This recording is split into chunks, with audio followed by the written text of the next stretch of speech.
Assalamualaikum warahmatullahi wabarakatuh.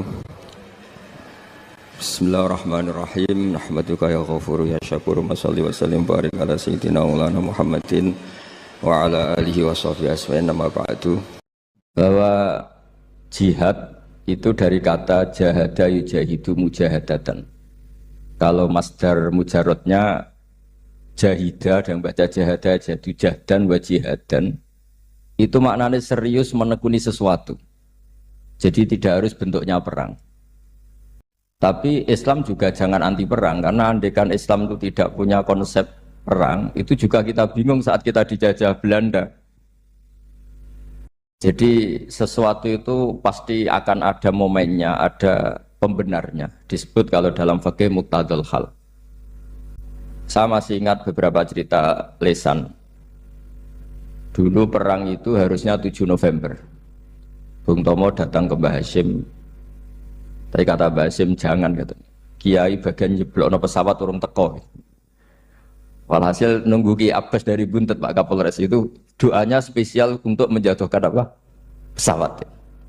Saya kebetulan banyak kenal sama cucu-cucu Ki Abbas Buntet. Tanggal 10 datang terus perang dimulai. Dan itu menjadi perang sejarah karena jenderal dari Belanda ya, dari Inggris ya, itu sampai meninggal. Jadi siapa Malabi ya. Jadi intinya Anda jangan berpikir bahwa negara ini didirikan hanya oleh umarok. Bahkan sebelum ada negara, yang sudah ada itu ulama. Dulu para wali songo sampai para kiai era kemerdekaan itu sudah membentuk satu komunitas. Di situ ada ketua pondok, ada bendahara, ada macam-macam. Sehingga kiai lah yang bisa menggerakkan publik untuk melawan Belanda. Karena kiai ini juga yang megang otoritas publik. Ketika seorang Basim Asy'ari memfatwakan jihad itu fardhu ain, maka semua orang berpikir harus jihad melawan kehadiran Belanda atau penjajah mana saja. Tapi itu satu sisi ya. Di sisi yang lain, bahasa Arab itu ada sisi uniknya. Kalau menamai penjajah itu musta'marin atau al-isti'mar. Isti'mar itu meramaikan dunia. Karena memang bangsa kita dulu itu ya aneh. Tapi nak sampean kerasani teman-teman ya kualat itu babai jenengan. Kita ini dulu memang ya agak aneh. Belanda itu sudah penjajah, tapi sama buyut-buyut kita dipanggil Doro. Bisa kamu bayangkan kiai saat itu untuk mengingatkan masyarakat pentingnya melawan Belanda. Wong manggil Belanda saja Doro tuan. Terus kemudian kita berfatwa melawan Doronya. Jadi benahi ilmunya saja wis sak penggawean kira-kira. Jadi ngelola orang bodoh itu ya kangelan. Enggak dikelola itu bangsa kita, dikelola itu ya rodok gedok banget. Wong ngundang penjajah apa? Doro. Jadi itu PR besar. Tapi kiai itu punya seni untuk memberi penjelasan.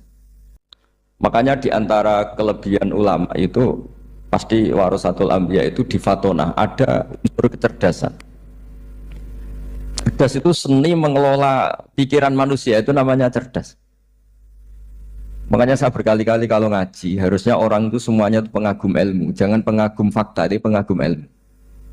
Ya saya berkali-kali mencontohkan, kalau Anda suami yang miskin, nggak punya uang, terus pulang dimarahin istri karena nggak punya uang atau kerja tidak sukses, harusnya kamu bangga. Anda juga kan yang berteori kalau suami nggak becus itu pasti dimarahin. Nah, ketika menjadi fakta harusnya Anda syukur bahwa ilmu Anda itu benar.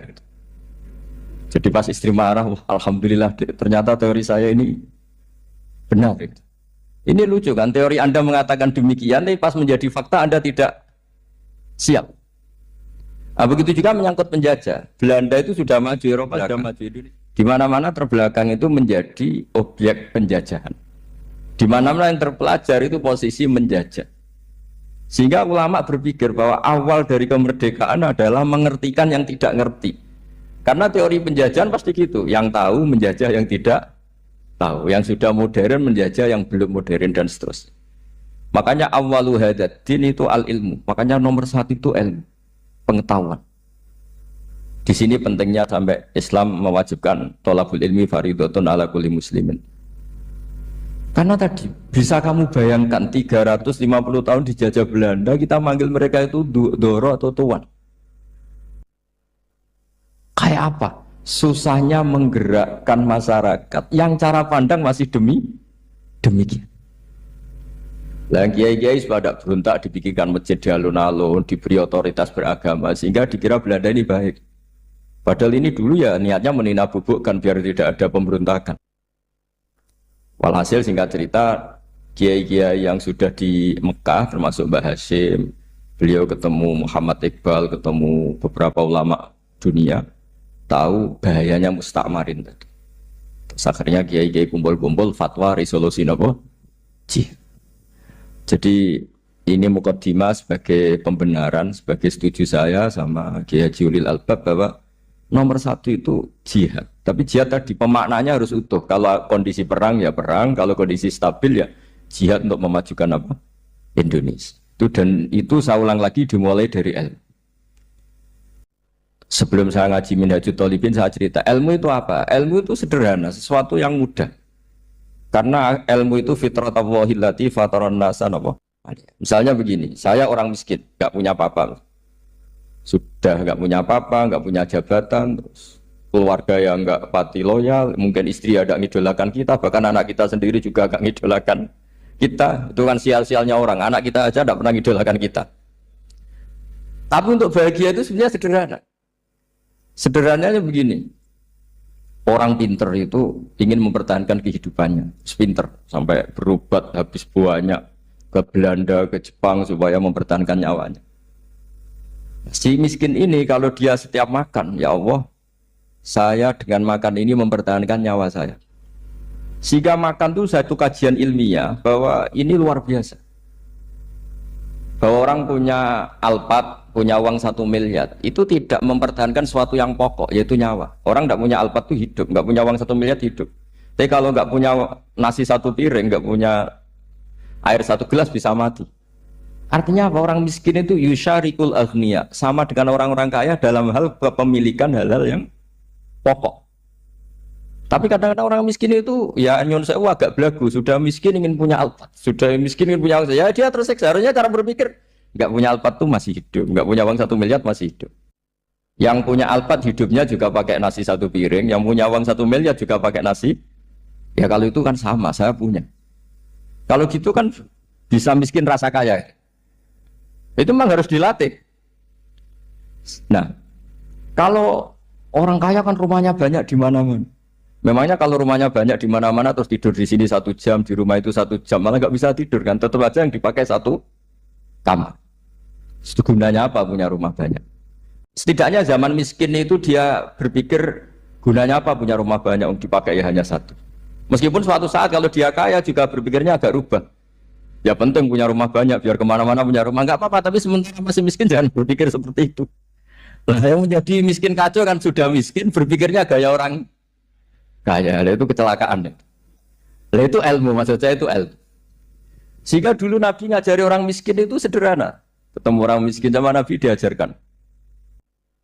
Nabi diantara ajarannya begini. Ada seseorang man asbaha, orang yang setiap harinya mu'afan fi jasadi, dia sehat, aminan fi sirbi, negara dalam keadaan aman, tidak dalam ancaman. Indahu qutu yaumi, dia hari itu punya makan. Faka'an nama khizat lahu dunya bihadafiriha, berarti dia sudah punya dunia dan seisinya. Karena polanya sama. Buat Presiden Amerika itu yang untuk mempertahankan nyawanya ya makan pokok dan minuman pokok, bukan jabatannya sebagai presiden atau punya uang triliunan. Orang paling kaya di Indonesia juga gitu, untuk mempertahankan hidupnya juga dengan makanan pokok. Dan itu orang miskin punya. Kehidupan paling top itu apa? Ya kehidupan yang mempertahankan nyawa itu yang paling top, lainnya itu enggak. Karena mempertahankan nyawa ini super penting dan orang miskin bisa. Nah, saya berharap ilmu seperti inilah menjadikan dulu itu kuat ketika melawan Belanda. Kenapa kuat? Karena mereka gampang syukur. Barokahnya gampang syukur itu selesai dengan dirinya sendiri. Kalau bahasa intelektualnya itu, orang kalau sudah selesai dengan dirinya sendiri bisa berpikir memanfaati pada orang. Dulu orang-orang miskin ketika era sahabat termasuk era para ulama yang mendidik para umatnya, itu selesai dengan dirinya sendiri. Nah sekarang banyak orang miskin juga termasuk orang kaya, bahkan belum selesai dengan dirinya. Wah itu angel, ngajak jihad angel, karena dengan dirinya saja belum selesai. Maka masyhur itu kan ketika perang Tabuk ada orang datang, kira-kira kalau Indonesia pakai beras 4 kilo, ya Rasulullah yang 2 kilo tak kasihkan keluarga kami supaya bisa makan, yang 2 kilo tak kasihkan jenengan untuk biaya perang. Perang Tabuk itu perang tersulit, disebut perang Dhatil Usra. Sekarang hitung saja, ini coba dihitung, mungkin yang bagian kasir tahu. Kalau 2 kilo kali 3.000, umat Islam pas itu sekitar hampir 3.000. Itu sudah 6.000 kilo. 6.000 kilo itu artinya apa? Orang miskin ketika perang membiayai dirinya sendiri, itu satu. Kedua, dengan mental memberi, orang ini tidak tamak. Barokahnya tidak tamak, tidak nyalahkan yang kaya. Efek dari itu apa ketika perang Tabuk? Sumbangan dari Sayyidina Utsman yang jumlahnya besar sekali, yaitu diantaranya 1.000 dinar. 1 dinar kira-kira 4,25 gram, berarti sekitar 4.000 gram. Itu bisa diberikan alat perang. Sumbangan dari Abu Bakar juga bisa dipakai beli kuda untuk perang. Nah bayangkan kalau kebutuhan orang miskin ini untuk makan itu nggak mau urun. Wah saya miskin, nggak perlu urun, saya miskin dipakai alasan terus. Maka jumlah 3.000 ini akan mengurangi anggaran untuk belanja peralatan perang karena untuk konsumsi orang miskin. Udah gitu kadang mangane tanduk itu kan repot. Wes miskin mangane tanduk, nak antri mo kan ribet. Artinya apa? Perang ini tidak fokus karena ngurusi konsumsi untuk orang-orang miskin. Nah, dulu zaman Nabi orang miskin pun semuanya heroik. Mereka dibantu gak mau, ininya bantu. Sampai dicibir sama orang munafik. Apa gunanya sedekah 2 kilo? Wong perang ini perang besar antar negara. Pas itu mau perang melawan Romawi. Sampai orang munafik bilang alladzina almizuna almutawwi'ina minal mu'minina fis sadaqati walladzina la yajiduna illa juhdahum faskharuna minhu. Orang-orang munafik digambarkan Allah orang-orang yang mencibir sedekah kecil. Wong untuk perang besar kok sedekahnya hanya 2 kilo. Tapi yang mahal bukan 2 kilonya. Kalau ada 1 juta orang miskin menyumbang negara 20.000, itu artinya apa? Kita punya rakyat yang inginnya hubungannya dengan negara memberi. Tapi coba kalau kita 2 juta rakyat yang inginnya dari negara mendapat. Pegawainya demo ya. Ya ini ajarannya Nabi yang luar biasa. Dulu Nabi itu bisa mendidik orang miskin pun bermental memberi. Nah barokahnya bermental mandiri ini mereka selesai dengan dirinya sendiri. Coba kalau mereka tidak bawa makanan sendiri ketika perang, mungkin kuda yang untuk perang, terus mereka berpikir, ini saja disembelih supaya kita bisa makan. Ribet kan? Ngapain beli senjata yang mutakhir, makan saja nggak bisa. Tapi barokahnya mereka urun sendiri. Mereka selesai dengan dirinya sendiri. Ini hebatnya didikan Rasulullah Shallallahu Alaihi Wasallam. Lalu dulu Mbah Hashim dan kawan-kawan itu berhasil mendidik seperti itu. Santri yang miskin-miskin itu kalau ngaturi kiai duwene telo itu tidak no telo. Duwene wi tidak no wi. Sehingga kiai sing wis mapan-mapan, misalnya kados kula wonten kan mun setengah mapan. Ya akhirnya yo iso mangan wi. Jebule wi ku yo enak. Santri yo seneng mergo kiai ini seneng pancen wis suwi mangan pizza misalnya. Ya tapi nek sing melarat terus aku melarat kiai tak kei wi mosok doyan. Wis melarat medhit de alasan kan ribet kan. Ini yang perlu dihilangkan. Medhit untuk berargumentasi. Tapi yang mahal itu bukan winya, mental memberi. Orang itu kalau mentalnya memberi itu berarti selesai dengan dirinya. Tapi kalau tidak bermental memberi pasti tamak. Dan tamak itu mesti menghakimi orang lain. Maka dalam kitab Hikam diterangkan penyakit terberat itu tamak. Kenapa? Karena orang pikir itu tidak ada kata-kata kitab Hikam, bukan kata saya. Yang ada itu tamak. Misalnya gini, saya kenal PLT Bupati Kudus. Tidak pernah saya bilang beliau kikir. Tapi sekali saya pernah mengajukan proposal tidak kesampaian.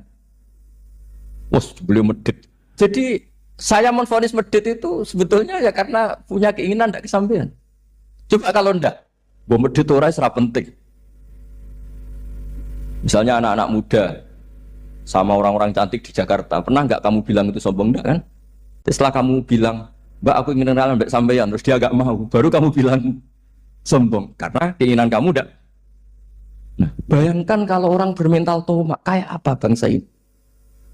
Nah, sahabat itu dididik oleh Nabi, tomak itu selesai karena keinginan mereka memberi. Sehingga Indonesia bisa merdeka begini itu barokahnya didikan ulama. Semuanya ingin memberi. Dulu belum ada negara, tentara-tentara kemerdekaan kalau di kampung-kampung itu ya dibiayai donatur-donatur. Termasuk bahasa saya, buyut saya dulu. Itu berapa ton aja beras untuk pasukan Hizbullah, pasukan TNI. Di Aceh ada Dawud berih, ada yang baca berueh. Jadi baca aja kayak kira asap ada yang berih, ada berueh, saya juga gak tahu. Orang Aceh kalau baca berih, nyumbang berapa emas untuk kemerdekaan Indonesia. Yang Kesultanan Jogja Legowo, Jogja tidak lagi negara tapi diberikan bagian dari Indonesia dan seterusnya. Nah, jadi semua ini barokahnya didikan Rasulullah SAW yang diteruskan para ulamanya bahwa nomor satu didik masyarakat itu bermental memberi. Dengan bermental memberi apapun kecilnya ini selesai dengan dirinya sendiri. Itu kalau sampean nggak punya mental memberi nanti pulang dari Pemda, acara di kabupaten berkata ini tok ribet itu. Awas itu, bar ngaji langsung lali berarti sampean. Sudah kalau nggak urun ini sudah luar biasa, nggak urun untuk berkat itu sudah luar biasa. Jadi itu yang makanya Nabi itu Quran dimulai wa mimma razaqnahum apa? Yunfikun. Quran mengajarkan bermental memberi yunfikun. Nabi berkali-kali ngulang al yadul ulya khairum al yadis sufla. Dan memberi itu tidak harus nunggu kaya. Gambarannya Quran tentang orang baik itu gimana? Alladzina yunfikuna fis sarra wadharra. Bukan fis sarra saja, ketika wadharra juga. Saya pernah guyon sama orang kaya di Jakarta. Dia uangnya miliaran, mungkin malah triliunan. Guyon sama saya, Gus saya ini sudah sekian bangun masjid di mana-mana. Saya ini berarti hebat. Enggak kata saya. Enggak ada masjid agama tetap jalan kata. Karena di kampung-kampung sudah banyak masjid kata. Masih keren tukang becak kata. Kok bisa Gus? Sampai nyumbang masjid 1 miliar, itu masjid apa kata? Ya masjid-masjid besar. Nah itu paling dipakai kubah atau menara atau apalah yang tidak mendesak. Tapi kalau orang miskin, ngutangi orang miskin itu kalau nggak utang hari itu nggak makan. Kan nggak mungkin tukang becak ke utang ada bank atau orang kaya raya kan kenal saja enggak. Mesti orang miskin utangnya sama orang miskin. Saya kalau orang kaya utang Habibidin mesti mau beli Innova. Karena level orang elit, jadi utangnya itu beli Innova, aksesoris Innova, seri terbaru. Tapi kalau orang miskin sama orang miskin, utangnya itu beras untuk nyawa. Artinya apa? Kalau saya diutangi Habibidin untuk beli Innova, itu ganjarannya itu sekunder. Tapi kalau sesama orang miskin itu ganjarannya primer. Keren mana? Hutang-hutangannya orang miskin sama orang kaya. Satu menyelamatkan nyawa, satu menyelamatkan citra. Dia baru sadar, ternyata orang miskin lebih hebat ketimbang saya, lebih hebat, tapi tidak usah ditiru kata saya. Cuma dia menjadi tidak sombong sekian miliar yang disumbangkan ke masjid, karena dia menjadi tahu ternyata itu tidak banget. Nah kecuali masjid-masjid yang kamu nyumbang memang masjid perintis di daerah-daerah yang belum ada masjid. Kalau masjid-masjid besar itu kan kadang kebutuhannya sudah selera, bukan pokok.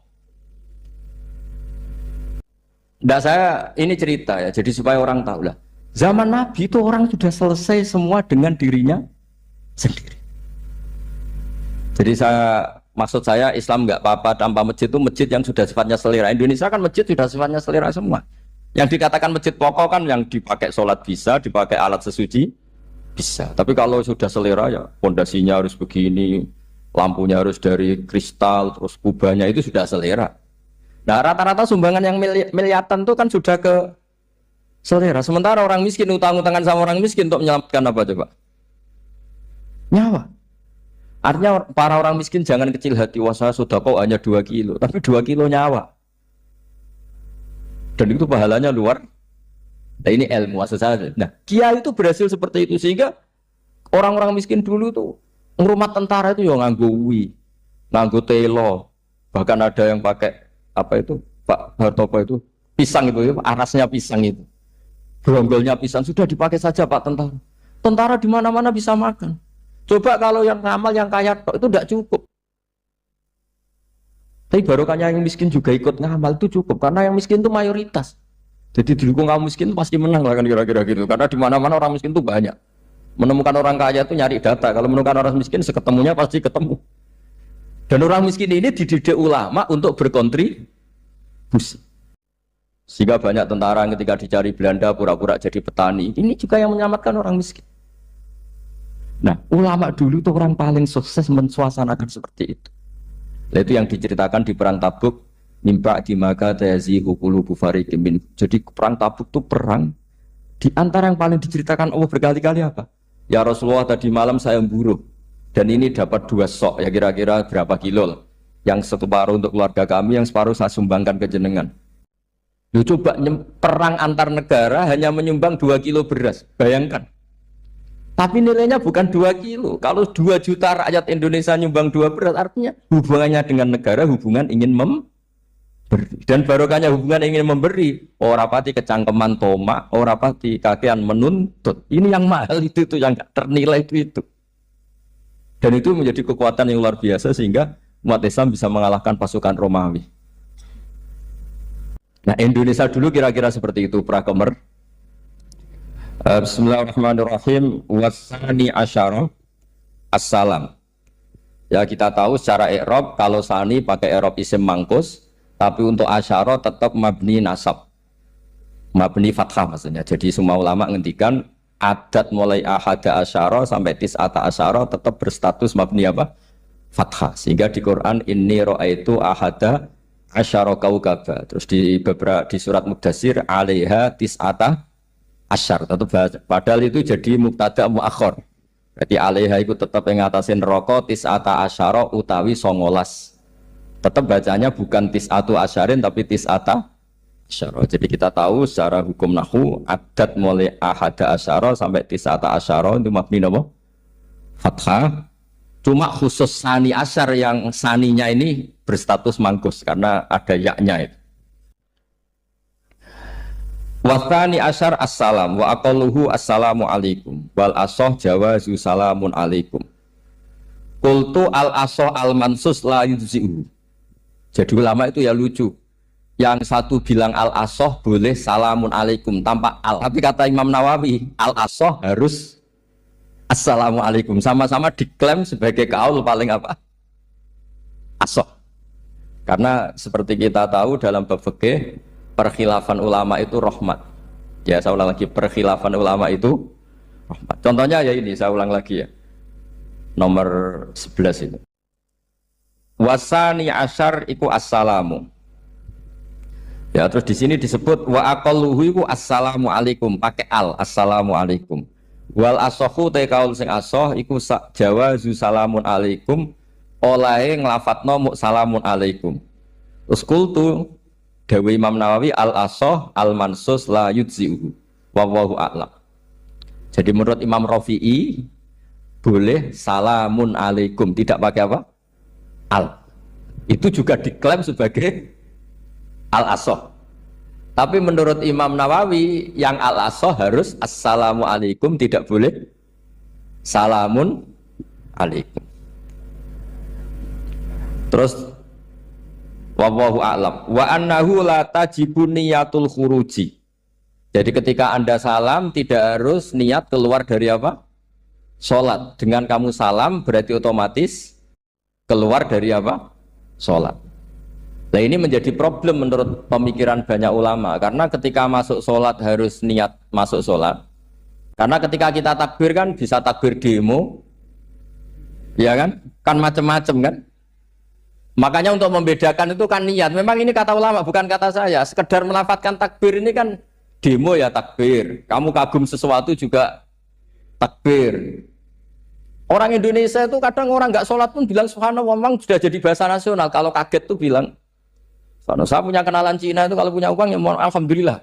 Tak tanya kok bilang alhamdulillah. Orang-orang Islam tuh kalau seneng bilang alhamdulillah.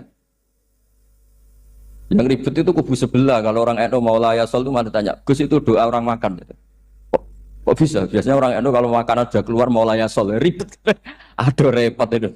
Jadi kadang-kadang wiridan itu sudah jadi bahasa nasional. Jadi Cina orang nggak sholat tuh kalau punya uang ya bilang alhamdulillah. Kadang orang yang nggak sholat tanya, datang ke saya, insya Allah. Ya ribet, makanya ulama itu berdebat. Lafaz-lafaz seperti ini itu apakah wiridan, apa adat? Nah, untuk membedakan adat dan yang lain, maka dibutuhkan niat. Makanya Allahu Akbar harus niat untuk masuk sholat. Nah normalnya salam juga harus niat keluar sholat, biar karena masuknya niat ya keluarnya harus niat. Itu menurut sebagian ulama. Tapi sebagian yang lain enggak lah, kalau selesai tidak perlu niat. Tapi tadi sebetulnya ada problem, jangan-jangan salam ini salam adat.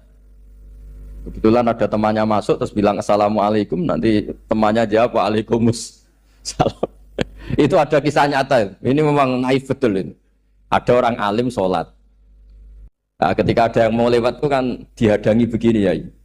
Jadi dihadang gini ya, itu bidin. Yang lewat tuh karena saking nggak pernah yang ngaji malah tidak salaman. Kagetnya bukan main itu. Ada orang sholat, ada orang mau lewat. Kan kesunatannya dihadang begini. Sisi ini santai saja malah nggak ada salaman. Terus ribet, ngadepi orang nggak tahu itu ribet. Ya tambah bingung kan, diliwati saja bingung, apalagi sekarang diajak salaman. Kan memang nggak sambung, kulturnya itu nggak sambung. Ya itu kalau kita bilang assalamualaikum terus pikir kamu waalaikumsalam. Ya ribet, memang ngadepi orang nggak tahu itu ya ribet. Makanya ya agama ini, ngelola agama ini mau. Nah barokahnya ngaji fikih itu beginilah, saya sering cerita. Misalnya kita hafal fikih, takbir itu wajib, rukun. Tapi bentuk ngangkat tangan itu sunnah. Itu barokahnya Masya Allah. Andai kan kita menentukan kaifiyahnya, mungkin kita sok suci. Itu pernah ada peneliti cerita ke saya, Gus saya ini orang NU itu pusing. Kenapa? Takbirnya beda-beda. Itu takbir berkali-kali. Jadi orang was-was cobalah, bertobatlah, itu jangan sampai jadi mazhab baru. Kalau yang was-was orang bodoh gak masalah, coba kalau dia orang alim alama. Nanti muridnya juga niru, oh ternyata takbir yang saya itu 3 kali itu. Oh ternyata takbir yang saya itu 7 kali.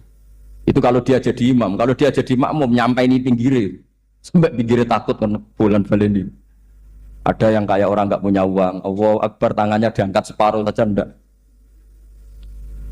Itu kan, tapi itu enggak ngefek di Indonesia karena dari awal kiai-kiainya ngajarin ngangkat tangan itu nah caranya juga agak ditentukan, terserah kamu. Begitu juga mau sisihkan tangan itu juga sunat.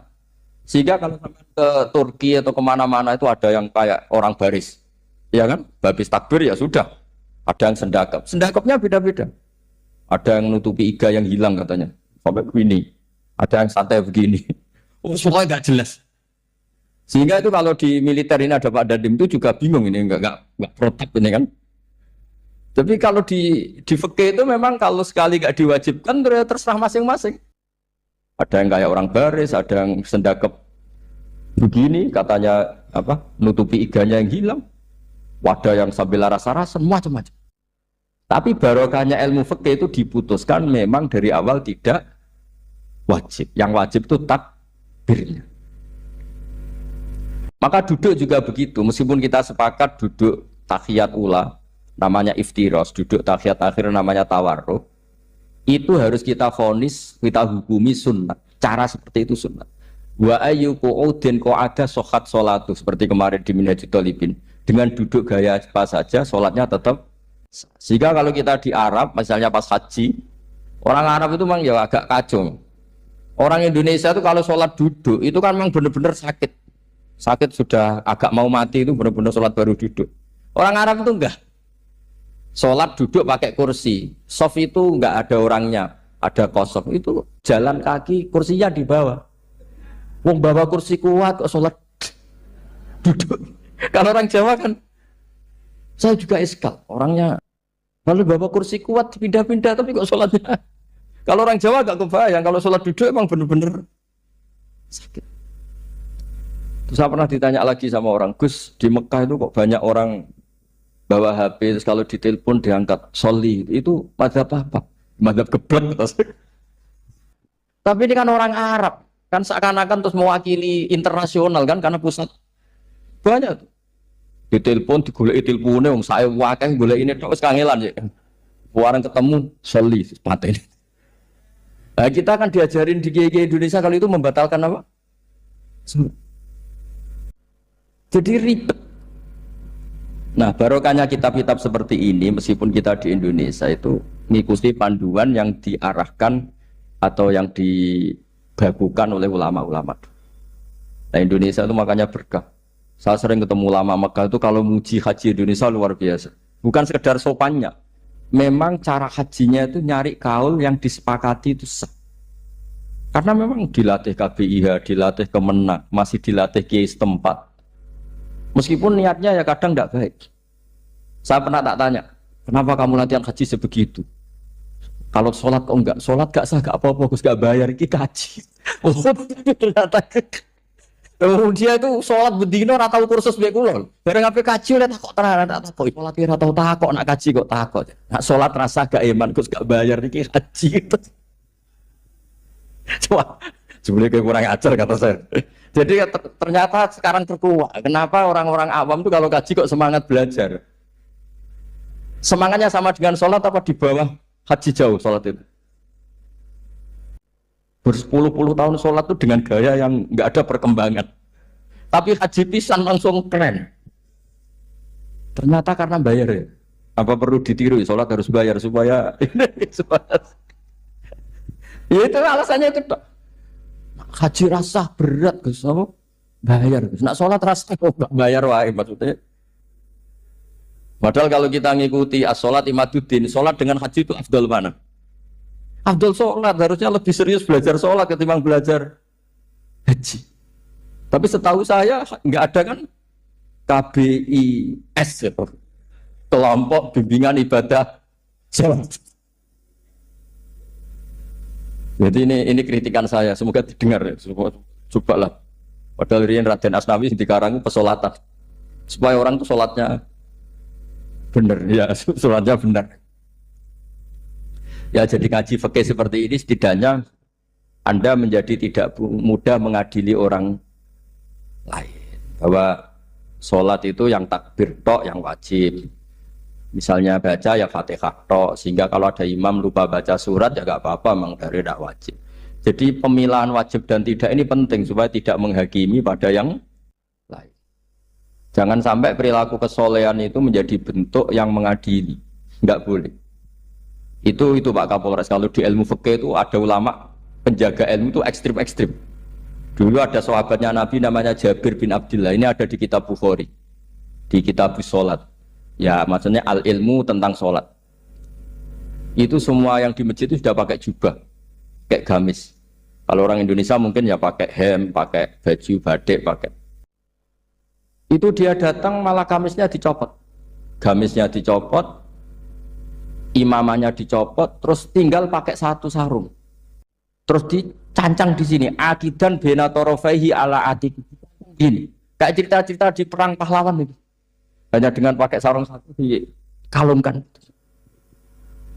Terus ada orang-orang tabiin bilang gini, ungzuru ila ashabi Rasulillah, ini sahabatnya Nabi kok sholat dengan cara seperti itu, enggak islami banget, enggak keren banget lah. Terus kata Jabir bin Abdillah, saya sengaja melakukan ini supaya kamu tahu bahwa batas aurat yang dimaksud Nabi seperti ini. Shalla Rasulullah sallallahu alaihi wasallam fi izarin wahid akidan baina tarafaihi ala atiki. Saya pernah melihat Nabi sholat seperti saya ini. Tapi barokahnya itu akhirnya diketahui kalau batas auratul rajul hanya mabena surah war rukbah. Andai kan tidak ada perilaku Jabir seperti ini, orang akan ngira bahwa syaratnya sholat itu harus pakai jubah, syaratnya sholat harus pakai hem. Akhirnya orang-orang yang kebetulan tidak pakai jubah, tidak pakai hem bingung. Misalnya dia katoan seperapat, pakai kaos, neng tengah hutan, rasa sholat, ngaku ranggo jubah, ribet kan? Artinya apa? Ilmu ini harus dijaga konstitusinya, barokahnya perilaku Jabir ini, orang tahu batas jadi yang lainnya itu mukamilah atau kesunatan. Nabi juga seperti itu. Semua sahabat itu tawaf itu musyatan, berjalan. Tapi Nabi sebagai tokoh dan pas itu sehat. Saya ulang lagi, pas itu sehat. Ini hampir semua ulama bilang pas itu Nabi sehat. Nabi malah naik unta. Itu kata Imam Nawawi dalam kitab Majmu', Nabi naik unta itu lebih afdol ketimbang yang jalan. Padahal trennya biqadrit tak. Karena apa kata Imam Nawawi? Itu menjadi konstitusi ilmu bahwa syarat sahnya tawaf tidak harus jalan. Andai kan Nabi saat itu kok ikut jalan, maka dikira di antara syarat sahnya tawaf harus jalan. Maka kita kebingungan ketika pakai kursi roda karena tidak punya rujukan hukum. Ini barokahnya Nabi pakai berkendara, orang menjadi tahu oh itu berjalan itu tidak menjadi syarat sah. Berkendara juga boleh. Ya ada juga sahabat yang sengaja omong-omongan, maksudnya tawaf kan kudune meneng wiridan, tapi ada aja omongan untuk menunjukkan kalau ngomong itu tidak membatalkan tawaf. Sampai seperti itu ulama menjaga konstitusi. Makanya nyuwun sewu kayak kita ini yang anaknya tokoh, apalagi ini di sini ada Gus Albab, termasuk ada saya, yang anak-anaknya tokoh itu memang sudah harus mulai biasa lah. Karena dulu kalau soleh kebanget, itu yang ngel-ngel orang. Abu Bakar, saya tak cerita Abu Bakar itu soleh banget. Saking solehnya itu, ini nggak akan ada yang niru, saya yakin. Beliau itu hari pertama diangkat khalifah, hari berikutnya masih dagang di pasar. Singkat cerita ditegur, supaya tidak usah dagang, dicukupi negara. Beliau setuju, dapat gaji. Setelah mau meninggal, semua gajinya itu disuruh ganti uang pribadi, karena beliau merasa tidak nyaman. Mau mengkhidmati negara kok minta uang. Ganti soal uang pribadi, diganti. Nah itu ya tentu tidak wajib, pejabat juga agak minat niru. Nah tapi lucunya apa? Sayyidina Umar ketika Abu Bakar sudah meninggal itu kritiknya lucu. Kamu itu solehnya berlebihan. Taman badak, sing repot sing genti. Nak soleh kok aja nemen-nemen. Mesti nak soleh ya dikira-kira lah, aja nemen-nemen. Sakake sing ngenteni repot. Makanya saya sering jagungan sama putra-putrane Mbah Mun itu keluarnya gitu. Abai wis alim, ganteng. Ngaruhi gede, diterima semua pihak, repot sing gede itu. Mengenai kalau khusnudzon, nak kiai kok pas-pasan itu mesti wis dianggap strategi lah dengan cara seperti itu. Loh iya loh, kalau misalnya kita hanya Kapolres itu anak kita kan bisa Kapolda. Tapi kalau kita sudah Kapolri itu anaknya juga jadi Kapolda belum kayak bapaknya kan. Jadi Kapolres belum kayak. Jadi kalau bapaknya hanya Kapolres kan anaknya masih gampang nanti Kapolda sudah ngelangkai kan. Jadi kadang-kadang itu artinya ulama dulu itu hebat cara. Makanya kamu jangan kaya-kaya banget, jangan sukses-sukses banget. Kasihan anak kamu nanti ini. Kasihan deh. Makanya saya sebenarnya jadi kiai itu yang ingin bener-bener banget, tapi sakit santriku lah kira-kira. Ini bukan justifikasi, tapi ini cerita saja cerita. Di antara makalahnya Sayyidina Umar yang terkenal itu komentar Abu Bakar itu at-abta man ba'dak. At-abta ngel-ngel no siro man ing wong ba'daka sausti siro. Kowe iku terlalu bener sing repot aku iku penggantimu. Enggak aku maksa soleh tetep ora koyo Abu Bakar. Maksa soleh nek ora kowe nek soleh kira-kira lah aja nemen-nemen gitu dadi penggantinya. Ini cerita ya, jadi saya mohon. Nah, barokahnya itu juga kesolehan yang massal itu diakui oleh ulama. Termasuk begini misalnya nyuwun sewu, Nabi itu menyebut kesolehan itu ya termasuk wa fi buti ahadikum sodako, kowe ngloni bojomu ya sodako. Ayati ahaduna syahwatahu wa walahu ajrun. Masa urusan gitu dapat pahala ya Rasulullah? Jawab Nabi enteng. Ali salawatu aha fi haramin akana alaihi wisrun, kalau dia begitu sama selain istrinya kan dosa. Ya berarti kalau sama istrinya ibadah, tidur ya ibadah, kumpul istri ibadah, bercengkrama sama keluarga ibadah. Akhirnya ulama bikin satu hukum yang luar biasa. Di antara hukum yang di kitab usul fikih itu begini. Mubah itu udah ada. Itsmamin mubahin illa wa yatahaqqaqu bihi tarku haramim ma. Fa'il zamu minas sukun tarkul qatli wa minas sukut tarkul qadzaf wal ghibah. Sehingga kita ulama misalnya melihat orang kampung sekatokan seprapat neng omah ngomel mbek bojone, mbok ngomel mbek anake, ini luar biasa karena tidak di diskotik, tidak di tempat-tempat yang seperti itu. Ana wong neng omah nglamun rokokan, delok tikus liwat misalnya. Lumayan ra delok gambar porno. Itu ada ulama yang berpikir itu karena tidak ada sesuatu yang mubah kamu lakukan kecuali saat itu Anda meninggalkan kehara. Makanya kata ulama, mubah itu tidak ada.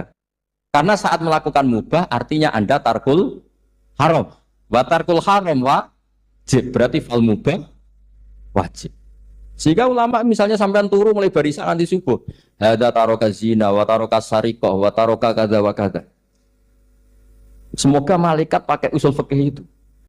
Nah, kalau malaikat pakai usul fikih itu, kamu tidur habis isya sampai subuh. Hada tarokal ma'asi kasir. Nah, yang ribet kalau malaikatnya bagian khusuk. Ada tarokat tahajud, wa tarokal witro. Nah, kita semoga malaikatnya yang percaya pendapat tadi. Jadi ada dua pandangan, ada ulama mengatakan mubah itu tidak ada, karena tidak ada orang yang sedang melakukan mubah itu pasti meninggalkan keharam. Makanya ini sirinya kenapa dulu kiai-kiai top itu sering jagungan. Orang tahu semua lah, Mbah Zubair sering jagungan, dulu Mbah Tur yang sering jagungan di depan masjid Menoro. Karena ingin mensuasanakan bahwa untuk menikmati hidup itu tidak harus dengan keharam. Jagungan mbek konco ya seneng, gejul-gejulkan mbek konco ya seneng. Ini anggap saja perlawanan terhadap supaya tidak nikmati maksiat. Wa qibbu hadatin al-istidzad bil mubahat kata Imam Ghazali. Inti beragama ini adalah nikmati sesuatu yang dihalalkan oleh Allah Subhanahu. Coba ketika orang lain bisa nikmat kalau harus ke tempat-tempat maksiat. Kamu cukup nikmat ketemu konco gejul-gejulkan zaman mondok padha melarate. Terus diterusno saiki yo melarat atau cocokan melarat itu kan keren no? Keren. Sisi tok diusir mertuane, tok diusir ini terus cocokan. Ndak kowe Kang gak apa-apa sabar kabeh kodok kodar wae Kang. Oh itu ibadah yang luar biasa. Mergo ridho sama kodok. Kodar dia tidak perlu cari nyuwun sewu hiburan yang maksiat. Nah, saya berharap ulama-ulama Indonesia itu mengikuti jejak ulama dulu. Ulama dulu itu kalau ibadah itu ya seperti itu. Jadi jangan hanya melihat ini semalaman kok tidur, tidak witir, tidak tahajud. Oke, dia memang nggak afdol, nggak sempurna lah, macam kiai pas-pasan nah kan. Tapi ya jangan lihat tarokal witro wa tarokat tahajud, tapi kamu juga harus lihat tarokal dahab ila niklaba tarokat dahab ila mahalil mak. Siapa yo sekali-kali muji orang susahnya apa sih? Suudzon itu dikurangi lah, sekali-kali muji orang lah. Jadi kalau ada orang tidur hada tarokal maas, alhamdulillah. Meskipun ya rada damu sih tarokal maasi wa tarokat toat, sudah agak apa-apa lah. Tapi lah di sini terus kualitas. Nah, dengan cara itu Anda bisa membaca Quran secara fasih. Wa min ayatihi manamukum billaili wan nahar. Lu kenapa sekedar tidur kok dianggap wa min ayatihi? Di mana-mana ayat itu kan hal-hal yang luar. Ini tentang tidur saja kok dianggap ayat. Itu bisa dimaknai keren kalau Anda pakai kaidah usul fikih, yaitu dengan tidur berarti Anda meninggalkan sekian maksiat. Sehingga disebut wa min ayatihi manamukum billaili wan nahar. Nah, saya berharap konstitusi seperti ini jalan terus. Ya saya baca ya sampai salam selesai. Wa akmaluhu assalamualaikum warahmatullahi marroten yaminan wasimalan multafitan fil ula hatta yura khattuhul aiman.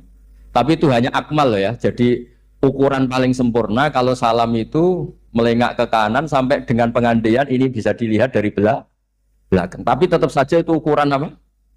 Akmal, tidak menjadi syarat. Jadi ya sampai melengak gini sampai kira-kira terlihat dari apa? Belakang. Tapi ukuran itu tetap akmal hatta yura khattuhul aiman. Wa fisaniyah saat terusnya alisar terus nawian assalam alaman an yamini wa yasari minal malaikati. Dia meniatkan salam itu kepada orang-orang di sisi kanannya mulai malaikat dan manusia dan jin. Wayan wil imamu assalama alal muqtadin wahum arrodda alaih wahum yanwauna napa arrodda alaih. Jadi wahum yanwuna arrodda alaih. Jadi imam niat salam untuk makmum, makmum niat membalas salamnya apa? Imam. Tapi itu saya ulang lagi hanya akmal. Terus asal isya asar tartibul akan kama dzakarna. Jadi pentingnya, jadi jangan kira terus ngaji kalau wasunanuhu wa akmaluhu tidak penting, itu penting sekali. Barokahnya status akmal dan sunnah ini kita tidak mudah menvonis orang lain karena kita tahu ibadah itu hanya berstatus sunnah. Coba kalau nggak ada ketentuan itu, kita akan mudah menyalahkan orang. Salam kok orang melengak belas itu sholatnya sah atau orang. Padahal dari awal melengak itu statusnya hanya sunnah. Kemudian untuk penutup supaya ini clear ya, saya pernah baca di Syarah Bukhari yaitu Fathul Bari. Nabi itu kalau setelah salam itu mukbilan biwajihi alal hadirin. Jadi Nabi langsung menghadap ke timur. Andikan Indonesia menghadap langsung ke timur. Tapi uniknya para syurahul Bukhari itu menganggap itu tidak satu sunnah yang tidak jadi satu sunnah yang permanen. Tapi kata para syurahul hadis, siapapun boleh melakukan gerakan yang bisa memaklumatkan kalau sholat itu selesai. Saya ulang lagi ya, jadi Nabi menghadap ke timur, kalau di konteks Indonesia, itu sebagai bentuk maklumat, ini loh sholat saya sudah. Karena takutnya apa? Orang yang dari jarak 2 kilo, 3 kilo ingin makmum sama Nabi, andai kan Nabi tidak menghadap ke timur, tetap posisi seperti sholat menghadap ke kiblat, maka orang dari luar mengira Nabi fi sholatin. Ya, Nabi masih dalam. Bahayanya apa? Kalau orang ini langsung takbir, usolli fardhu zuhri, misalnya makmuman, ternyata Nabi sudah sholat. Berarti sholatnya enggak sah. Kenapa? Irtibatus sholat atau robtus sholat biman huwa laisa fi sholatin. Dia menggantungkan sholat dengan orang yang sudah tidak. Dan itu bahaya sekali. Masa kamu sholat, makmum sama orang yang sudah tidak. Nah, semenjak itu terus ada aturannya ulama. Siapapun yang jadi imam harus memaklumatkan diri dengan cara apa saja supaya menunjukkan kalau sholat itu selesai. Makanya adat kiai-kiai kita tetap menghadap kiblat tapi namanya astagfirullahaladzim. Itu sebetulnya memaklumatkan. Loh, nak niat banter nyentuh pangeran usah istighfar gianre gak sopan blas astagfirullahaladzim. Itu sebetulnya itu memang maklumatkan iki lho jong salatku wis bar. Nabi apa makmum masbuk sing ijek salat atau cuma makmum aku gitu. Sada yang separuh-separuh ya tidak madhep wetan, madhep kulon, madhep ngalor. Itu ya sedengan gitu maksudnya sedengan. Karena memang kata Surahul Bukhari itu apa? Imam punya gerakan yang menunjukkan kalau sholatnya itu selesai supaya nggak dikira fi sholatin kemudian ada yang mak. Saya ini kiai Jawa ya, pakai hem seperti ini, pakai peci hitam seperti ini, dan dekat para habaib. Itu karena semua bacaannya Bukhari. Di Bukhari itu ada cerita, Jabir bin Abdillah itu termasuk sahabat sepuh. Itu pulang pakai pakaian resmi. Itu dicopot, jubahnya dicopot, imamahnya dicopot. Kemudian beliau sholat, akidan torofai izarihi ala atikihi. Sarungnya itu ditancang ning gulune terus sholat. Di depan umum. Ketika ditanya, masa sahabatnya Nabi sholat seperti itu? Biar orang tahu kalau syarat sahnya tidak harus seideal itu. Barokahnya itu satpam bisa sholat dengan pakaian satpam. Orang Jawa bisa dengan pakaian Jawa. Karena barokahnya Jabir bin Abdillah. Dan beliau ngendikan, saya ini menangi awal Islam bersama Rasulullah. Dan beliau yusolli akidan izarohu ala adiki. Jadi Nabi ya pernah sholat namun dicangcutnya. Barokah itu sampai tidak ngeritik sholat satpam sing lagi seragam satpam, sholat lagi pegawai SPBU sing lagi ragam pegawai nopo SPBU. Sing penting semuanya nutupi nopo. Kabeh itu barokah Bukhari. Dan kenapa kita tahu Bukhari itu? Karena konsensus. Di Rauhah Solo ada Bukhari, Habaib kalau Rejab ada Rauhah Bukhari. Dan beliau begitu bangganya Habib Abdul Qadir ketika putranya Habib Abdullah ngaji Al-Kutubus Sittah. Dan beliau mengharuskan putra-putranya hafal Tirmidzi, hafal Al-Kutubus Sittah. Saya senang sekali karena setiap saya sinau hadis, terus ingat, hadal kitab mu'tamadul habaib, mu'tamadus sadat, mu'tamadul alawiyin. Sehingga kita terus pede. Sing dadi kiai Jawa terus pede, pakaian ngene ya sah anggap kayak Jabir. Gampang. Tapi kalau kita tidak punya konsensus, tidak ahlul ilm, terus nganggap yang paling sah seperti ini, ya repot. Kayak saya tuh pernah Jumatan, ini kisah nyata. Ada yang sholatnya tuh miring banget. Terus dia karena kebetulan ahli falak, Gus saya sama orang-orang yang menghadap kulon lurus gak cocok. Mergo cara falak itu rondok ngalor, atau rondok ngidul. Soalnya Nambah mun longgar, Habibur Rahman gitu longgar, rata-rata udah longgar alhamdulillah. Terus tak tanya kenapa begitu? Karena secara teori Gus, kalau rondok ngulon pas itu Afrika di orang Mekah. Nah terus berarti sak masjid mau yang bener kontok. Iya Gus bener. Berarti tadi satu masjid yang benar Anda tok. Iya yang bener sana. Ya podoe gak sah. Syarat sahnya Jumatan harus jamaah. Sementara yang sah kamu tok. Terus iya Gus. Jebule aku goblok. Ya goblok tenan maksudnya bukan goblok. Dia baru sadar kalau dia sah sendiri kan berarti gak sah karena syaratnya Jumat itu harus jamaah. Artinya kalau kamu ingin semuanya sah ya sahkan semua. Jangan egois nuruti mazhab Anda. Sama barokah Rasulullah SAW, orang yang sudah melafazkan la ilaha illallah Muhammadur Rasulullah pasti muslim. Barokah itu kita merasa mayoritas. Meskipun tadi Islami KTP tetap dia muslim. Meskipun kita perbarui terus, kita perbaiki terus.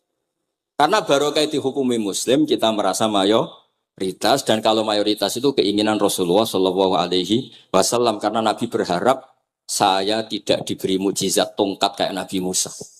Itu kata Ibnu Hajar al Asqalani. Andaikan mukjizatnya Nabi itu tongkat, itu hanya yusyahadu bil absor, hanya bisa disaksikan mata yang melihat.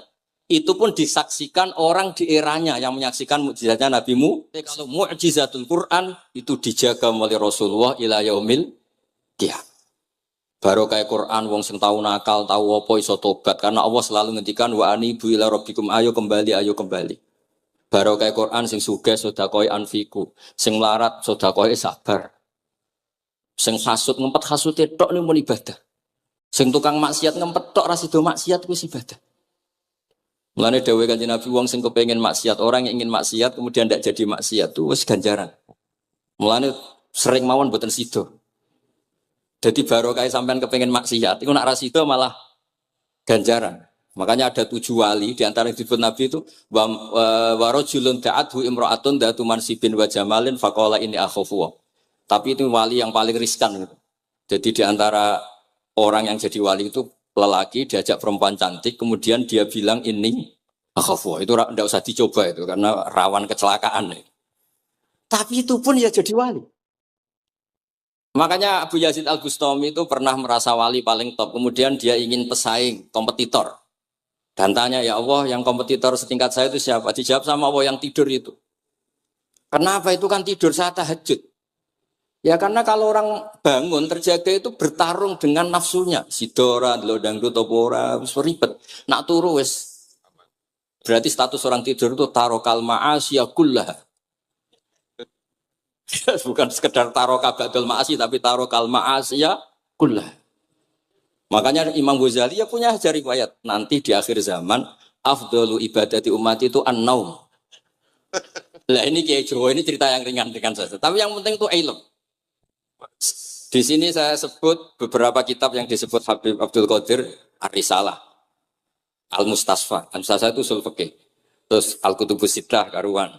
Terus kitabnya Imam Syafi'i. Itu kitab-kitab yang saya yakin siapapun pembacanya pasti menjadi al-musnid al-muhaddis. Karena di situ ada logika yang dibangun, bukan sekedar riwayat tapi logika yang dibangun. Rasulullah itu kalau nerangkan orang itu gampang, mulai yang guyon sampai yang serius itu gampang. Masyhur itu Rasulullah itu sangat mencintai Khadijah dan kalau ketemu Halah adiknya Khadijah itu dihormati. Sayyidah Aisyah cemburu.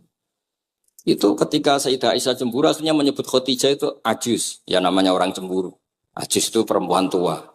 Engkau kenang terus padahal sudah diganti saya yang lebih muda.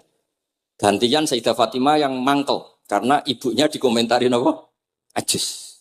Terus Sayyidah Fatimah tanya, ya Rasulullah dengan cara apa saya menghentikannya Aisyah? Kata Rasulullah ya gampang, bilang saja sehebat-hebatnya kamu itu perawan dapat duda. Ibuku itu janda dapat joko. Karena Khadijah zaman dapat Nabi itu sudah duda, dapat Nabi itu masih joko. Aisyah perawan dapat duda. Semenjak itu sudah Aisyah tidak pernah ngomong lagi. Sayyidah Aisyah tidak pernah ngomong lagi. Nabi itu gampang sekali. Pernah ngendikan tidak ada penyakit menular. Ada aja orang iseng. Unta yang tidak gudikan, yang tidak kudisan itu dijejerkan yang waras. Ternyata yang waras ikut kudisan. Orang ini senang.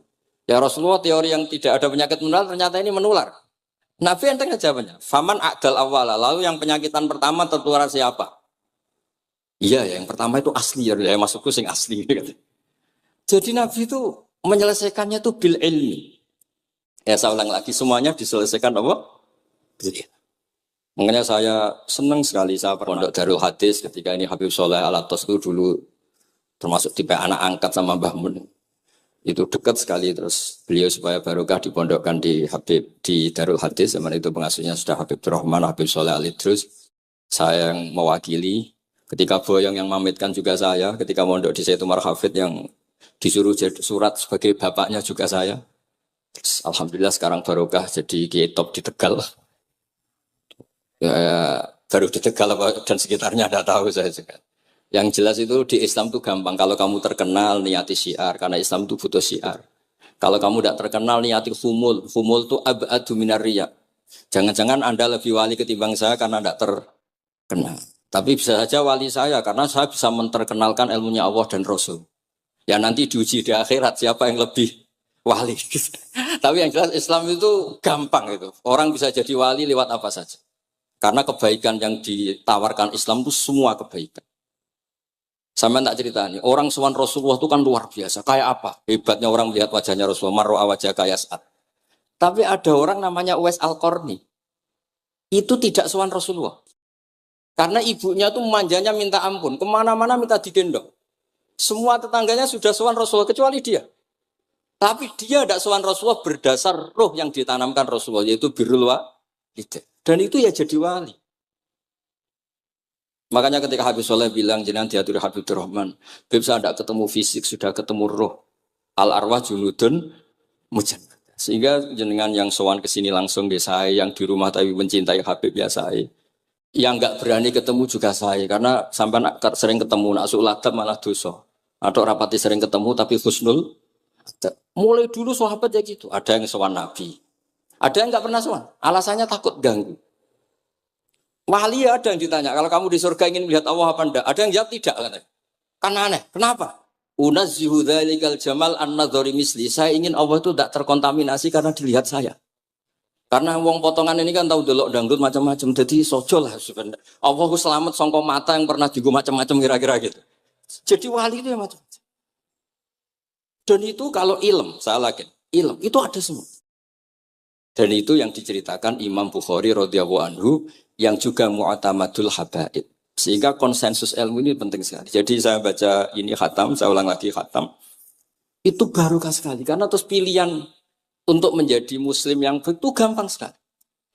Karena yang dikatakan kebaikan itu fi'lul awamir atau imtithalul awamir wastinabun nawahi. Istinabun nawahi itu kan enggak modal. Kamu di rumah guyon sama anak istri tidur, udah ndak zina, ndak maling, ndak ngerasani orang, ndak nyopet. Kalau kelasnya dinaikkan ya tahajud. Tapi itu kan butuh potongan, butuh soleh sing agak naik sedikit. Tapi sementing itu tarkul apa? Makasih. Ini di sini juga diceritakan sama Habib Abdul Qadir ketika Ibnu Abbas ditanya bagaimana orang yang melakukan as-sunan wa nawafil tapi sering maksiat sama yang hanya iktisar alal faraid tapi tidak pernah maksiat. Ini yang diceritakan Habib Abdul Qadir menceritakan Dawi Ibnu Abbas la na'dilu bisalamati syai'an. Saya tidak pernah membandingkan selamat, artinya yang paling penting itu tarkul. Kalau ada kitab Khilyatul Auliya termasuk kitab sing kula hadiahkan Habib Durrahman niku wonten manakib. Kitab niku kesayangan Imam Ghazali. Imam Ghazali gak ada kitab Ihya. Niku diantara fatwanipun wa alika bimudawamati mutolaati kitab Khilyatul Auliya. Niku karanganipun Abu Nu'aim Al-Asfihani. Niku diantara cerita-cerita tentang Said Ali Zainal Abidin, Sayyid Bagir, Sayyid Ja'far. Niku nak dialog Quran. Mulane masyhur yen kutubiyai Habib Abu Bakar Segaf termasuk isi disebut teng mriki betapa kutube Sayyid Abdul Qadir niku hubungannya erat kalian kutubiyahipun Sayyid Abu Bakar Segaf Gresik. Kula ampun sinau niki khatam disukani Habib Durrahman. Niku ketika nimbali Habib Alwi sing setunggal ngendikan maka dzabal fuadu maroa sing sitok tawaduk ngendikan wajina bibido atim musjad. Terus riyen dialeke niku Quran. Sebab niku Quran ini pun munsajim, pun menyatu teng ati. Begitu juga ulama-ulama niku Quran. Riyen ketika ada seorang, kalau bolak-balik cerita niki kersane jenengan latihan memahami Quran. Karena itu ilmu yang saya tekuni. Dulu Mbah Mun ngaos tafsir niku kalian Said Alawi pun Said Muhammad. Terus Mbah Mun mboten nate ngendikan kecuali berdasar Quran. Niku riyen tiang riyen, niku wonten napa mawon niku itibare kalian Quran. Harun Ar-Rasyid niku nate ditamoni tiyang ustaz. Cara sakniki radi mlete. Ya Khalifah ya Amirul Mukminin. Ini nasihun lak. Famusyaddidun 'alaika fala tajid fi nafsika syai'an. Saya nasihati kamu kemudian agak keras. Maka jangan diambil hati karena saya ini tegas keras. Apa jawabannya Harun Ar-Rasyid? Inna wa ta'ala arsala man huwa ahsanu minka ila man huwa asma'u minni. Wa ma'adzalika qala ta'ala faqula lahu qawlan layyina. Allah Ta'ala itu ngutus orang yang lebih baik ketimbang kamu. Maknanya Nabi Musa. Ke orang yang lebih jelek ketimbang saya yaitu Fir'aun. Itu saja ada aturannya. Faqula lahu qawlan layyina, kama maka harus halus.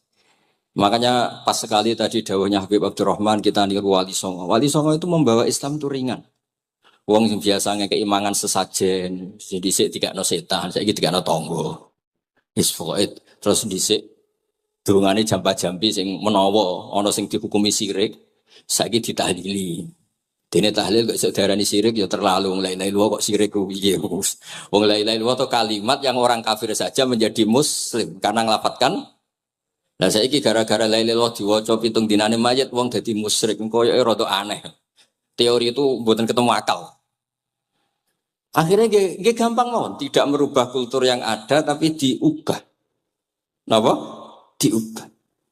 Jenengan kalau cerita nih Rasulullah Shallallahu Alaihi Wasallam, niku tidak merubah adat jahiliyah secara ekstrim. Tapi Rasulullah niku mengemas dengan kearifan. Kalau tak cerita sidik, kenapa Nabi dipilih dari suku Quraisy? Suku Quraisy itu gak ada tradisi saya. Kalau ingin menikmati perempuan tuh ya nikah.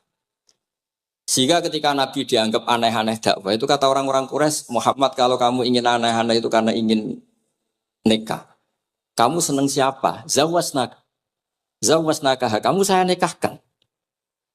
Sebab itu disebut adat-adat itu kamu saya nikahkan. Bukan saya carikan perempuan, buatan kamu saya nikahkan. Sebab itu adat-adat Quraisy yang termasuk di lem gitu. Mulai terutama teruntuk adatnya mbah-mbahnya Rasulullah Shallallahu Alaihi Wasallam. Niku tarokus sifaha falam yusibkum aruhu min adami wa ila abihi wa ummi. Semuanya meninggalkan perzina. Hafidhul ilahu karomatal li Muhammadin abahul amjada saunal ismi. Niki penting kula aturaken kersane kultur kula wau sering jagungan kalian Habib-habib sing aos teng Mbah Mun.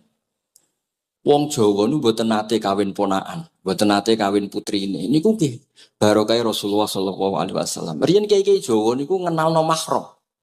Wong ora oleh nikah ambek putrine, ora oleh nikah ambek ponakane, ora oleh nikah ambek mbae. Sehingga wong Islam Indonesia niku pun dadi konsensus. Oh ya. Itu nikah itu sudah benar. Lah ini kalau cerita tentang kalangan tentang jenengan sedanten. Ijtihad ulama itu mau tidak mau harus kita dengar. Niki kalau mau khatam mungkin kalau beri contoh beberapa. Niki termasuk yang didawakan beliau. Al-anbiya mastaharu illa bil ilmi wala azharu sya'nahum fil wujud illa ilmahum. Wa fihi dalilun ana anal ilma aqwa minal amal. Niki termasuk dawuhipun beliau. Para nabi itu yang paling diterkenalkan itu logika ilmu. Dan mereka tidak memperlihatkan di komunitasnya kecuali ya ilmu itu. Karena ilmu itu akan permanen. Misalnya nyuwun sewu, di antara keluhanipun Habib Abdul Qadir, niku kan gampangannya al-Islam mahjubun bil muslimin. Temeriki beliau sering ngendikan la takun hijaban alal Islam atau la takunu hijaban alal Islam. Kamu muslim jangan menjadi problem yang bisa menutupi kejayaan apa? Islam. Oke, niku kita sepakat. Tapi baru kayak ilmu niku terjaga. Misalnya kita semua yakin zina itu haram, maling itu haram. Nah ono wong Islam nyolong. Iku wong ya darani ya oknum, boten kongkonane napa? Islam. Tidak suruhannya Islam. Tapi kalau semua orang sudah tidak kenal maling itu haram, tidak dikenalkan itu haram, nanti dikira angger Islam itu nggih maling. Sehingga ilmu itu harus didengungkan terus. Malah ngendikane Nabi, idza dzaharatil bid'ah wal fitanu wa fi riwayatin diambil wasubba ashabi falyuzhiril alim ilmahu wa illa fa alaihi la'natullah wal malaikati wan nasi napa asma'in. Ketika banyak masalah itu orang alim harus memperlihatkan ilmunya. Misalnya kados kula sebagai kiai Jawa. Niku kula matur nuwun sangat. Kula nu bapak kula hafal Quran, bapak kula senengane ngaos Quran. Bapak kula tiyang Kudus niku penekun Quran. Pondok paling sepuh ning Kudus di antaranipun gadani buyut kula. Niku nak ngijazah niku nurayamsi bihi finnas. Walam yakulillah fil madaris wal masajid. Orang itu punya iman, itu harus dibawa finnas. Tertanam di hati manusia. Kalau nate teng Korea, nurian tiang sing gedeng kiai, bareng teng Korea itu malah jadi kiai. Mergo roh bumi ra ono sujud, ra ono adzan ku nangis. Akhirnya ku nyewa tanah, nyewa tempat tinggi masjid. Jadi sampean ra usah dibakas ning bab wakaf. Iya hukumnya masjid tanah sewaan. Kowe ora tau nyewa masjid malah kecangkeman ruwet ngoten niku ruwet. Pokoknya piro-piro ning Korea wonten persewaan rumah damel napa? Dipakai apa? Masjid. Karena Nabi pun ngendikan ju'ilat lanal ardu kulluha masjidan. Mulane sedekah Rasulullah sallallahu alaihi wasallam. Di antara khawasi hadhil ummah niku semua tanah itu bisa dipakai sujud. Tiang Eropa baru kayak bal-balan niku ya akeh wong sujud. Riyen teng Eropa niku wong sujud kangelan gara-gara dituku Sulaiman Fahim teng stadionnya wonten masjid. Mbah mun nak cerita aku tahu sholat ning Real Madrid. Dulu sampean cocok ra cocok, sampean ora usah khawatir. Ini kalau orang Islam di Eropa terkontaminasi kalian non muslim, sampean kudu yakin, pokoknya anggere ja'al haqqu wa zaqal napa? Batil. Sampean kudu yakin banat uzifu bil haqqi 'alal batil fayatmahu fa idza huwa zaid. Hak ini berdiri sendiri, kuat sekali hak. Hak ini bisa bertarung di mana saja dan kapan saja dan punya tingkat keabadian sing luar biasa. Ini hak. Ketika ada sekolah-sekolah perbandingan agama, kemudian kita menawarkan konsep Tuhan. Tuhan kita adalah wajibil wujud. Tuhan kita tidak pernah ngantuk, tidak pernah ini itu. Tuhan kita ada sebelum apa saja. Tentu konsep Tuhan ini lebih rasional ketimbang yang lain. Artinya kita menjual Islam itu dengan likaumiyah gitu, dengan logika sing luar biasa. Sebab itu Quran nak ngajari kita, nak ngenyek Fir'aun, ngenyek Namrud. Kul ara'aitum ma tad'una min dunillah, ketika orang kafir menyembah berhala Alata, Uzza, Hubal. Aruni madza khalaqu minal ardi am lahum syirkun fis samawat. Apa reputasi mereka sebagai Tuhan? Apa melok gawe bumi? Apa pas aku gawe langit urun semen? Yo ora melok gawe ujug-ujug dadi pangeran, ndak ikut menciptakan kemudian tahu-tahu jadi apa? Tuhan. Tapi uniknya ini ceritanya kitab Ithaf. Ithaf itu karanganipun Said Zabidi. Ini lagi-lagi dukung Habib Abdul Qadir tentang ilmu. Kenapa orang Islam disuruh baca sholawat Allahumma sholli ala Sayyidina? Iku Said Zabidi cara ngendikan begini. Islam itu ada. Itu setelah Nabi Isa dikultuskan seperti itu. Diangkat sedemikian rupa sampai dituhankan. Tapi Islam ingin umat Islam itu mencintai nabinya. Caranya gimana? Dilatih sholawat. Allahumma sholli ala Sayyidina Muhammad. Allah tetap memberi. Nabi Muhammad apapun topnya, apapun hebatnya, tetap yang diberi. Sehingga yang Tuhan jelas Allah, kekasihnya yang bernama Muhammad Shallallahu Alaihi Wasallam. Artinya mencintai nabinya, tapi tidak akan kecelakaan menuhankan nabi. Karena posisinya jelas. Allahumma Allah pemberi, nabi penerima. Dan selalu kita dilatih Muhammad dan abduhu wa rasuluh, hambanya. Kata abduhu adalah kalimatun farikoh, kalimah yang kita tidak akan ngalami menuhankan seorang nabi. Kayak apa berkahnya hadatin? Kayak apa berkahnya ilmu ulama? Makanya kalau setuju, beliau ngendikan al-anbiya mashtaharu illa bil ilmi, wala adharu sya'nahum fil wujud illa ilmahum. Terus beliau ngendikan wa fi dalilun ala anal ilma aqwa minal amal. Ini kita baru kalian dawa-dawa beliau kula alhamdulillah khatam nggih. Cara kula nyari padanan di kitab-kitab itu mudah sekali karena ini ma'ruf masyhur. Terus di antara dawuhipun ngendikan karomatul ulama adharu min karomatil auliya. Ulama itu sekali keramat itu lebih zahir, lebih manfaat ketimbang keramatnya wali. Saya masih ingat bapak saya kalau ngendikan terkenal wali sing untung dekne kata bapak. Ini bapak Guyan. Tapi wali basa Jawa loh, ndak wali yang di kitab-kitab itu ndak. Kalau Anda terkenal wali itu yang sowan banyak, apalagi yang nyalon bupati gubernur, itu pasti gula Anda banyak, uang Anda banyak. Dan yang untung Anda. Tapi kalau Anda terkenal ulama, ahli fikih, kados bil faqih itu babahnya ahli fikih.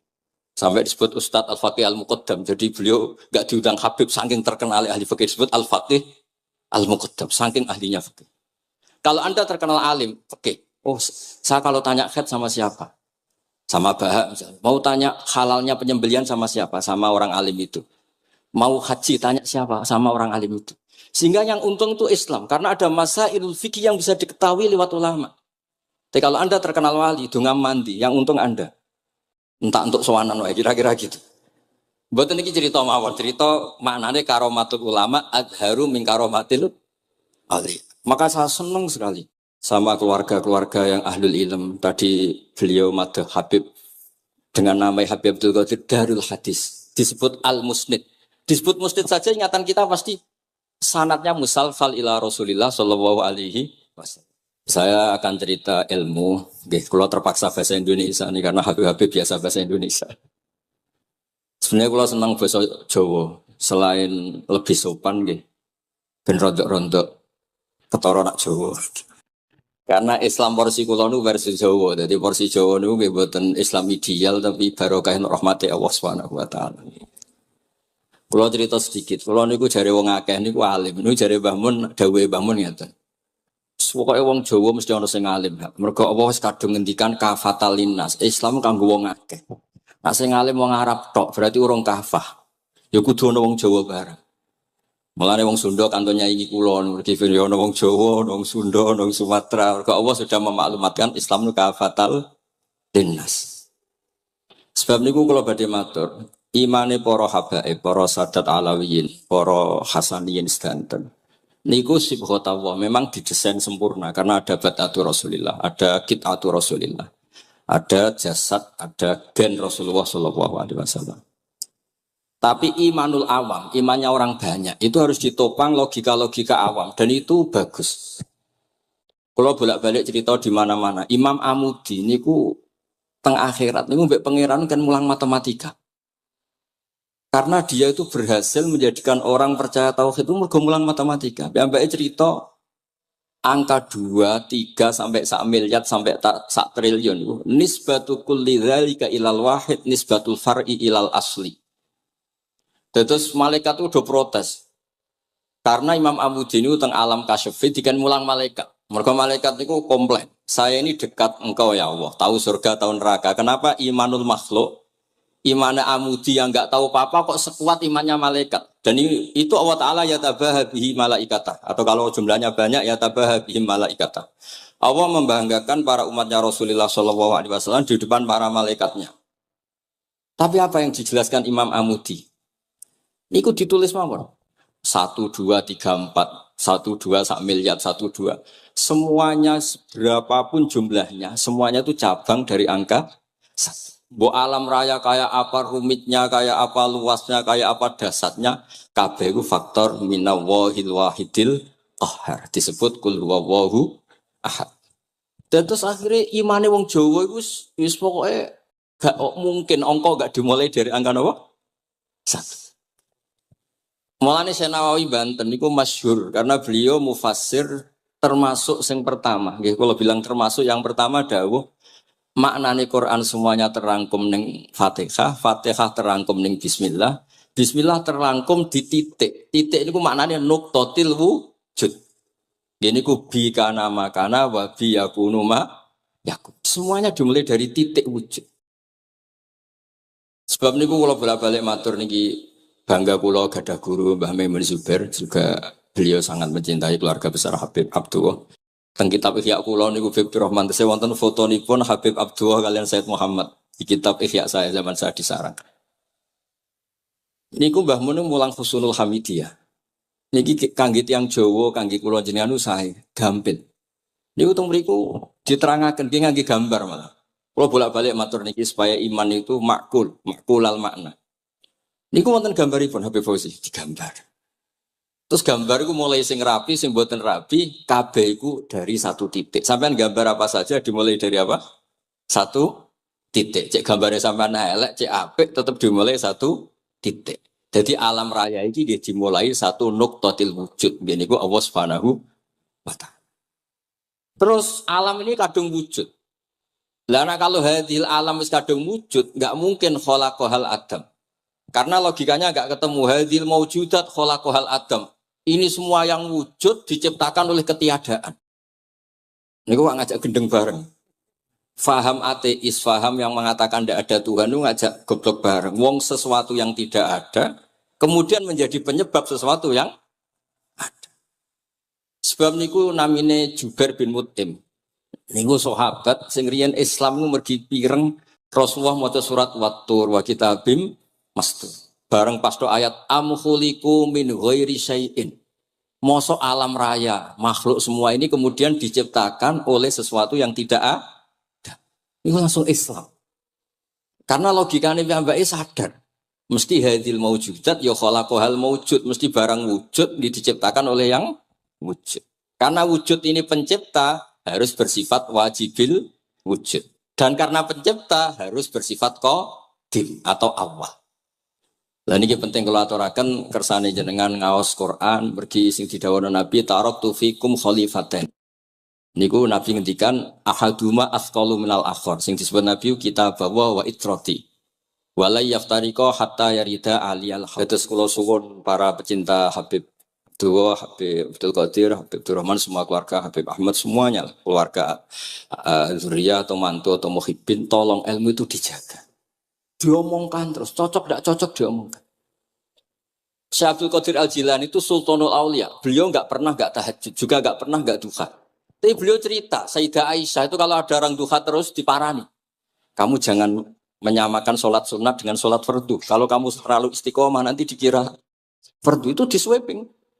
Ibnu Abbas memaklumatkan, usolliha yauman wa atrukuha asron. Biasanya saya 10 hari melakukan sekali. Untuk membedakan antara sunat dan wajib. Abu Bakar Umar itu orang paling lomo, tapi nggak pernah korban. Karena kalau dia korban, beliau ini korban, nanti dikira korban itu wajib. Rasulullah itu ibadahnya paling sempurna, tapi semuanya tawaf musyatan, jalan kaki semua. Dan al-ajur bi qadrit, tapi Nabi itu tawafa rohiban, Nabi malah pakai unta, padahal pas itu sehat. Akhirnya menjadi fikih, tawaf pakai kendaraan itu boleh. Andai kan Nabi saat itu kok ikut jalan kaki, dikira syarat-syaratnya tawaf harus jalan kaki. Itu kalau Anda tidak menekuni ilmu kayak Habib Abdul Qadir itu habis. Nah, kalau suwun beliau, saya senang sekali ketika beliau ngendikan, "Idza aradta an ta'rifal insana naw insanun unzur ila mahabbati lil ilm." Kalau kamu ingin manusia itu siapa yang manusia betul, lihat saja dia senang ilmu apa enggak. Enggak usah diteruskan. Kalau yang enggak senang berarti enggak usah. Pokoknya kalimatnya gitu. Idza aradta an ta'rifal insana annahu insanun unzur ila mahabbati ilm. Fakullama zadat mahabbatul ilm zadat insaniyatu. Semakin dia senang ilmu, berarti semakin dia Karena kalau Anda suka makan, hewan juga suka makan. Anda senang kumpul perempuan, hewan-hewan malah banyak pasangannya. Suka menang-menangan, hewan juga suka menang. Tapi kalau suka ngaji takrib, tidak ada yang ngaji takrib. Kalau kamu suka ngaji ikhya, itu pembeda betul. Tidak ada hewan yang suka ngaji. Jadi al-fariq bainana wa bainal hayawan itu mahabbatul ilm. Jadi kata beliau ini agak keras dengan idza aradta an ta'rifal insan annahu insanun unzur ila mahabbatil ilm. Fakullama zadat mahabbatul ilm zadat insaniyah. Yang terakhir jangan pernah merubah dawai Rasulullah sallallahu alaihi wasallam. Ini yang terakhir. Saya ini cerita di depan para habaib, ada Habib Rahman Sekaf, ada Habib Abdurrahman Bilwaqi, ada Habib Fauzi Al-Haddad, semuanya para sepuh. Saya itu pengagum dawai Rasulullah sallallahu alaihi wasallam dan saya meskipun modern tidak pernah merubah. Misalnya begini, saya beri contoh. Kalau salah nanti ditasih. Orang kalau mau meninggal itu sama Nabi hanya disuruh nyebut Allah, Allah, Allah. Nabi tidak menyuruh berdoa. Karena berdoa itu bagi orang kebanyakan. Saya tidak bakas habaib, tidak bakas orang-orang yang al-mutahharun. Bakas yang umumnya orang. Kalau Anda berdoa, pasti hati Anda, aku mandi tanda. Doa saya makbul apa enggak? Sehingga Anda fi akhiri hayatika ada qalakun billah. Anda merasa tidak nyaman dengan Allah. Karena kamu berdoa. Kalau berdoa kan efeknya apa? Disembadani apa enggak? Dikabulkan apa? Enggak. Sehingga terus, kalau enggak dikabulkan, saya sudah sholat puluhan tahun, ngaji puluhan tahun, ternyata enggak ngefek. Karena enggak dikabulkan. Kalau GR dikabulkan, kamu kan punya reputasi yang masa lalunya juga apa ya tahu tak delok. Maksiat apa ya kita ya wis rondok tahu. Mansir rondok tahu misalnya gak sampai zina ya delok. Bodoni ya sering. Tobat ya sering, pokoknya kholatu amalan sholihah wa akharana sayyi'ah. Jadi doa itu punya akibat kolak. Kolak itu kayak iya kayak enggak. Tapi kalau kamu bilang Allah. Allah saja. Allah elahul asmaul husna. Allah itu siapa? Rahman, Rahim. Allah itu siapa? Khairul ghafirin. Allah itu siapa? Arhamur. Sudah sampai kamu mati bilang aja Allah, Allah. Terus nyifati Allah. Makanya Dawei Sayyid Abdul Haddad, Bashir bil wasfi, sudahlah kamu ingat Allah dengan segala sifatnya. Uzkuru wa dzikran katsira. Lah kalau kamu doa nanti elingnya nasib kamu, bukan eling Allah tapi eling nasib kamu. Allah tidak nyuruh kamu eling nasib kamu, tapi disuruh eling Allah. Jadi saya suwun, semoga ini benar dan saya yakin benar. Nabi itu luar biasa mengajari kita kan bilang Allah, Allah, Allah sampai akhirul kalamihi. Nah kenapa Kiai Jawa merubah dari la ilaha illallah menjadi Allah? Padahal riwayat yang banyak itu la ilah. Itu kata Kiai Jawa pernah tak tanya. Iku hak. Nak la ilaha illallah nak ora tok dadine la ilaha. Resikonya tinggi. Daripada resiko wis digenti apa? Allah, Allah. Kalau ya ora modifikasi ini piye pokoknya wonten. Akhirnya nyari riwayat yang bukan la ilaha illallah tapi napa? Allah. Tapi apapun itu saya pastikan saya mohon semohon-mohonnya ikut Rasulullah. Gini ku nyebut Allah, Allah. Jangan saat itu, saya ulang lagi, saat itu jangan banyak berdoa sesuai penuduhan Nabi la yamutanna ahadukum illa wa yusinu dzanna billah. Tapi saat itu jangan pakai doa karena kalau Anda pakai doa takutnya Anda takut enggak mustajab. Lah kalau kata orang mustajab terus setan nyelinap gak ono gunane kowe dhisik nekani maulid, salat, saiki ora ngefek. Pas itu berarti kowe suudzon be Allah. Jadi kalau suwun semohon-mohonnya, Nabi itu kalau dawuh pegangi saja. Dia sudah tidak usah ditakwil. Pokoknya harus mangkana akhiru kalam la ilaha illallah fi riwayatin Allah napa dakhalal jannah. Terus Nabi ngendikan, terus Nabi rangarah goroh, mosok Nabi ngendikan mesti fa itu fa jawab. Kalau ada fa-nya yang riwayat fa, kalau enggak ada pokoknya dakhalal jannah, siapa penyelafatkan la ilaha illallah pasti dakhalal jannah. Daripada sampean duwe kolak itu merasa ndak nyaman. Sebab itu di banyak riwayat ngendikane man syaghalahu dzikri an mas'alati wa fi riwayatin an du'ai a'taituhu afdhala ma'utis sa'ilin. Orang yang sibuk ingat Allah, baik dengan Quran maupun yang lain, pokoknya sibuk ingat Allah, sampai dia itu lupa meminta, itu akan saya kasih di atas permintaan orang-orang yang minta. Karena ingat Allah itu lebih mudah, kata Syekh Abdul Haddad. Ingat Allah itu lebih mudah. Allah lahul asmaul husna. Allah arhamur rahimin. Allah ar-rahmanur rahim. Daripada sampean ingat nasib sampean. Saya, ya tahu sholat suwi, poso suwi, tapi maksiatnya juga suwi. Maulid teko yo biasa 2 jam, tapi dandutannya yo tahu 3 jam. Ruwet pokoknya nak eling sampean ruwet. Tapi nak eling Allah lahul asmaul husna. Allah lahus sifatul ula. Allah arhamur rahimin. Allah rahman rahim. Ini disebut basyir bil wasfi. Sehingga sudahlah kamu senang saja. Allah itu punya sifat yang luar biasa dan sifat Allah itu pasti ngefek ke kita. Nggih, kula ngapunten Kang Kada dan kula matur nuwun sanget disukani kesempatan